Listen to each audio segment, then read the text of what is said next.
أعوذ بالله من الشيطان الرجيم بسم الله الرحمن الرحيم يا أيها الذين آمنوا كونوا قوامين بالقسط شهداء لله ولو على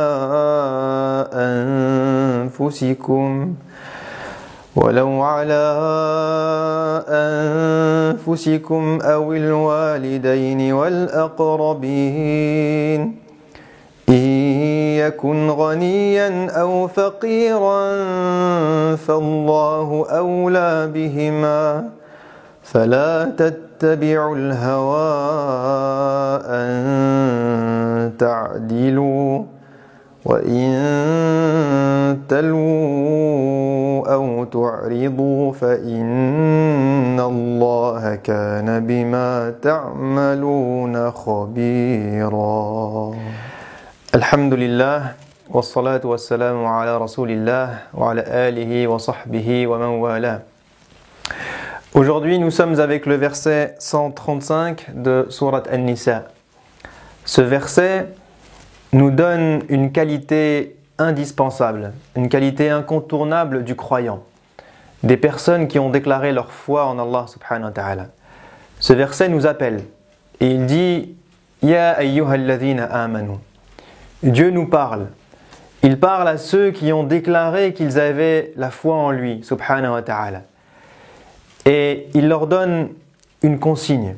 Il leur dit d'observer une qualité très importante. Il leur dit « Kunu qawwamina bil qisti, shuhada'a lillah » Ce verset nous parle de justice, nous parle de témoigner pour la vérité. Il nous parle de défendre la justice.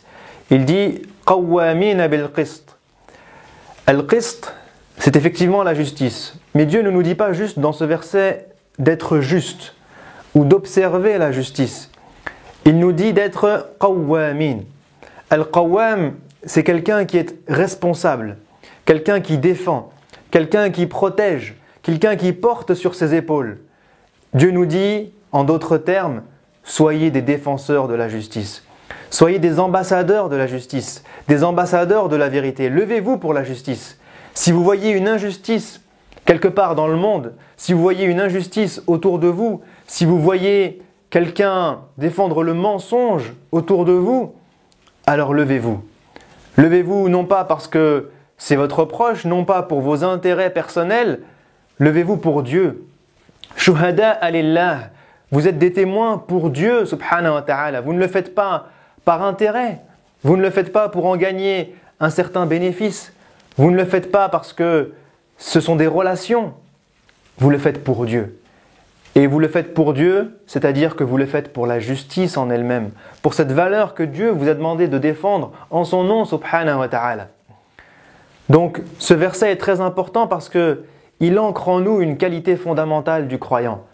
Une qualité qui est la qualité d'être juste, d'être un défenseur de la justice et d'être quelqu'un qui défend la vérité et qui témoigne pour la vérité, qui fait éclater la vérité au grand jour. Ça, c'est une qualité très importante chez le croyant. Et ce qui est intéressant avec ce verset, c'est que Dieu, subhanahu wa ta'ala, connaît l'être humain. Parce qu'il est notre créateur, subhanahu wa ta'ala. Il nous connaît mieux que nous-mêmes. Et il sait quelles sont les failles, quelles sont les faiblesses que nous pouvons avoir et qui peuvent nous détourner du chemin de la justice, nous détourner de ce chemin de la vérité. Et c'est pour ça qu'il accorde une importance particulière à 3 choses dans le verset qu'il nous dit « faites attention à ça ». La première, c'est le relationnel. Il dit « وَلَوْ عَلَىٰ أَنفُسِكُمْ أَوِ الْوَالِدَيْنِ وَالْأَقْرَبِينَ » Vous-même, vos parents, vos proches. Est-ce que vous êtes capable de défendre la justice, même si ça va à l'encontre de votre propre intérêt, même si ça va à l'encontre de vos parents ou de vos proches? Est-ce que vous êtes capable de dire la vérité, de dire que peut-être oui, vous avez eu tort, d'avouer votre tort? Est-ce que vous êtes capable de témoigner et de dire que, effectivement, je suis en position où je dois trancher entre 2 familles eh bien c'est vrai que ma famille a eu tort. C'est vrai. Ça me fait mal au cœur de le dire. Ça fait mal au cœur de dire que mes proches sont en tort, parce que je les aime et qu'ils sont proches de moi. Mais je dois le dire, parce que je témoigne pour Dieu, parce que je défends la justice pour Dieu et non pas pour mes proches. Et Dieu nous dit, faites attention, ne laissez pas vos proches, parfois, par l'amour que vous avez pour eux, eh bien vous détourner de ce chemin qui est la vérité et la justice. La deuxième chose qui peut nous détourner de la justice que Dieu cite, eh bien ce sont les apparences. C'est le statut social. Il dit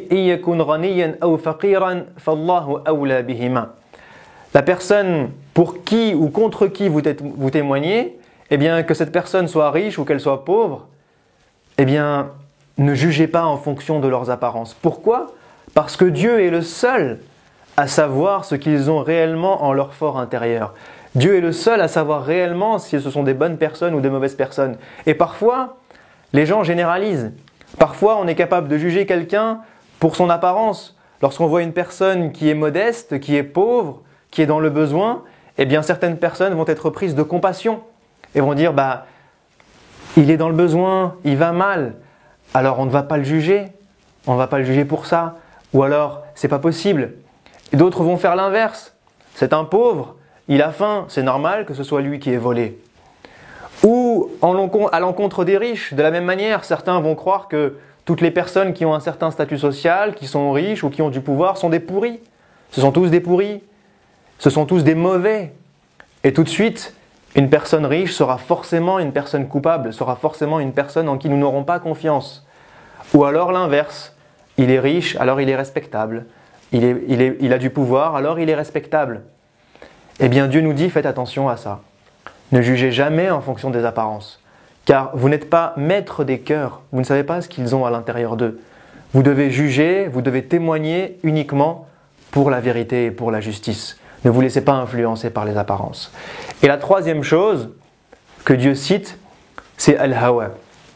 Et il dit فَلَا تَتَّبِعُوا الْهَوَى أَن تَعْدِلُوا. Al-hawa, ce sont toutes ces choses qui peuvent nous passer par l'esprit et qui n'ont pas de fondement, qui n'ont aucun lien avec la raison. Al-hawa, ça peut être nos intérêts, ça peut être ce que l'on aime et ce que l'on n'aime pas, nos envies, nos passions. Ça peut être nos humeurs. Il y a certaines personnes qui vont émettre un jugement ou dire ou témoigner en fonction de leurs humeurs. Je me sens bien, alors je vais dire ça. Je me sens mal, alors je vais dire ça. Certaines personnes vont suivre leurs émotions. J'aime telle personne ou je déteste telle personne. Je n'aime pas telle personne, alors je ne vais pas la sauver. Je ne vais pas dire la vérité pour qu'elle s'en sorte innocente, alors que cette personne est innocente. Ce n'est pas parce que vous ne l'aimez pas que vous devez l'enfoncer. Ou alors certaines personnes vont suivre leurs humeurs dans le sens où j'ai peur, je ne me sens pas bien, alors j'ai peur de témoigner, j'ai peur de dire la vérité, j'ai peur de ce qui peut se passer ensuite. Eh bien Dieu nous dit ne suivez pas vos émotions, ne suivez pas vos humeurs, ne suivez pas vos envies, parce que encore une fois, maîtrisez-vous parce que vous témoignez pour la justice, vous témoignez pour Allah subhanahu wa ta'ala. Et le verset se termine en nous disant que si jamais, pour une raison ou pour une autre, eh bien nous décidons de ne pas dire la vérité, nous décidons de ne pas être des défenseurs de la justice, mais de laisser couler l'injustice, de voir un faux témoignage et de ne rien dire, de laisser des innocents périr parce que nous n'avons pas le courage ou la force ou l'honnêteté de dire ce que nous savons. Eh bien, si vous vous trouvez dans cette catégorie, sachez qu'il y aura une justice le jour du jugement. Parce que Dieu, subhanahu wa ta'ala, est juste. Et il demande aux êtres humains de suivre son exemple. Mais si nous décidons de nous détourner du chemin, eh bien, soyez patients, le jour du jugement arrivera. Et une justice sera faite à toute personne. Ceux qui ont commis l'injustice, les tyrans qui n'ont trouvé personne pour se retourner contre eux, qui n'ont trouvé personne pour leur dire en face, eh bien, que c'était des tyrans, vous aurez votre jugement le jour du jugement. Et les personnes qui ont subi des injustices, qui ont été faibles dans cette vie, qui n'ont trouvé personne pour les défendre, eh bien Dieu vous défendra le jour du jugement. Vous aurez ce que vous méritez, incha'Allah ta'ala. Puisse Dieu nous aider à être des défenseurs de la justice, à être des gens qui aident et accompagnent et font éclater la vérité au jour, quelles qu'en soient les conséquences, que ce soit problématique pour eux ou pas, puissent-ils nous aider à être des croyants qui ont cette qualité fondamentale, cette qualité d'être juste. Alhamdulillah, wassalamu alaikum wa rahmatullahi wa barakatuh. شهر رمضان الذي أنزل فيه القرآن هدى للناس وبينات من الهدى والفرقان